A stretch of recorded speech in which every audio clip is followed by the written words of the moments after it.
Hi students, welcome to all of you in the class of mathematics. Dear students, as we have studied some concepts or postulates of mathematician Euclid, depending on these and we know our study about conditional statement and its converse. What is meant by theorem, how we have to prove the theorem using the given part and with proof.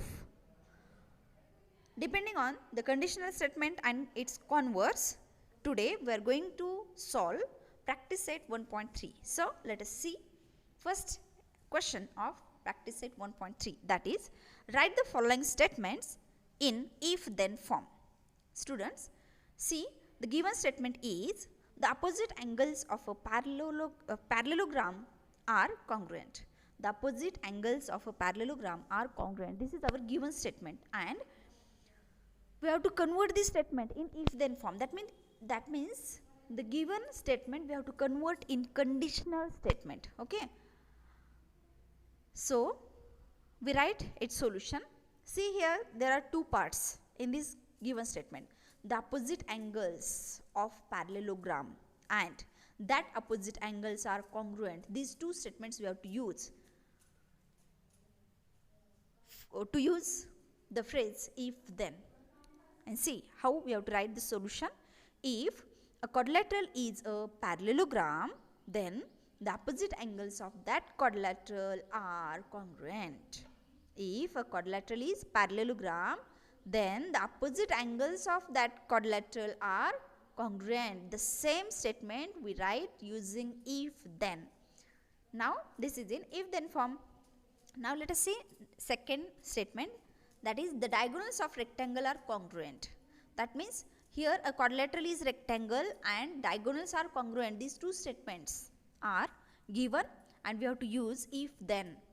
Now we write the solution. If a quadrilateral is a rectangle, then the diagonals are congruent. If a quadrilateral is a rectangle, then the diagonals are congruent. This is conditional statement of the given statement. Now let us see third statement, that is, in an isosceles triangle, the segment joining the vertex and the midpoint of the base is perpendicular to the base. In an isosceles triangle is there, that is first statement, and the segment joining the vertex and midpoint of the base is perpendicular to the base. This is our second statement. We have to use if then.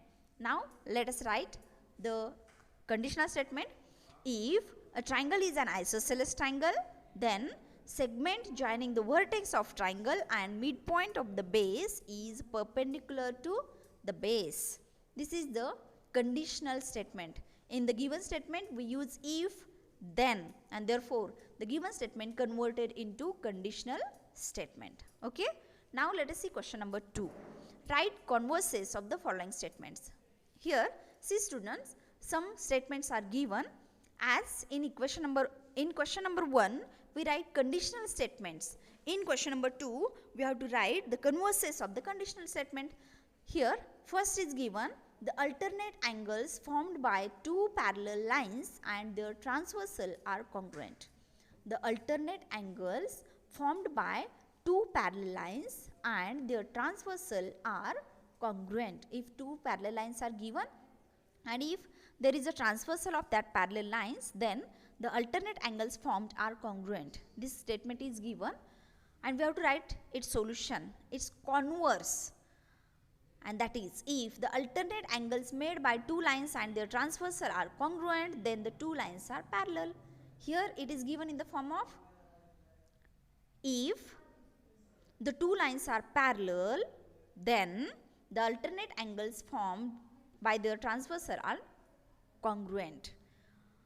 बाळांनो, if नंतर जी statement म्हणजे सुरुवातीला तुम्ही काय करायचं, converse लिहिण्या अगोदर conditional statement कशी लिहायची हे तुम्हाला आता समजलेलं आहे, बरोबर. मग याची कंडिशनल स्टेटमेंट लिहायची. जर काही अवघड वाटत असेल तर तुम्ही याची पहिल्यांदा कंडिशनल स्टेटमेंट लिहायची आणि मग इफ आणि देन म्हणजे अँटीसिडेंट आणि कॉन्सिक्वेंट हे जे आहेत ते इंटरचेंज करायचे. कॉन्सिक्वेंटचा अँटीसिडेंट करायचा आणि अँटीसिडेंटचा कॉन्सिक्वेंट करायचा. मग जर तुम्ही या पद्धतीने सोडवलात तरी तुम्हाला हे converse easily लिहिता येऊ शकतो. If the alternate angles made by two lines and their transversal are congruent, then the two lines are parallel. Okay. Second statement is given if a pair of the interior angles made by a transversal of two lines are supplementary then the lines are parallel. आता if then म्हणजे ही conditional statement दिसते, directly तुम्हाला कंडिशनलच दिलेली आहे, त्यामुळे आता answer लिहिणं सोपं जाईल. पहा, इफ नंतर जी स्टेटमेंट आहे a pair of interior angles made by transversal of two lines are supplementary, हे तुम्हाला देन नंतर लिहायचं आहे. आणि देन नंतर काय आहे, द लाईन्स आर पॅरलल.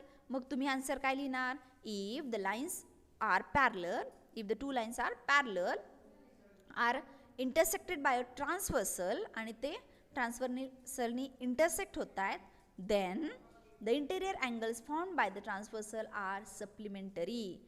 आणि मग अशा वेळेस interior angles made by transversal are supplementary या पद्धतीने आपण कॉन्व्हर्स लिहू शकतो.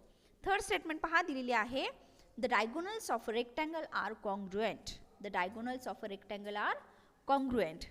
आता इथं कंडिशनल स्टेटमेंट जर का तुम्ही लिहिली तर काय येईल, if the quadrilateral is rectangle then its diagonals are congruent. ठीक आहे, if the given quadrilateral is rectangle then its diagonals are congruent. ही झाली कंडिशनल स्टेटमेंट. आणि मग त्याची कॉन्व्हर्स तुम्ही काय लिहिणार, if the diagonals of quadrilateral are congruent then the quadrilateral is a rectangle. If the diagonals of a quadrilateral are congruent, नंतरचा part अगोदर, then the quadrilateral is a rectangle. तर अशा पद्धतीने बाळांनो आपला जो प्रॅक्टिस सेट 1.3 आहे तो या ठिकाणी संपलेला आहे. आज आपण जे प्रश्न ज्याचं सोल्युशन लिहिलेलं आहे ते सर्व तुम्ही तुमच्या नोटबुकमध्ये कंप्लीट करून ॲपवरती सेंड करायचं आहे. Okay, bye bye, take care, see you.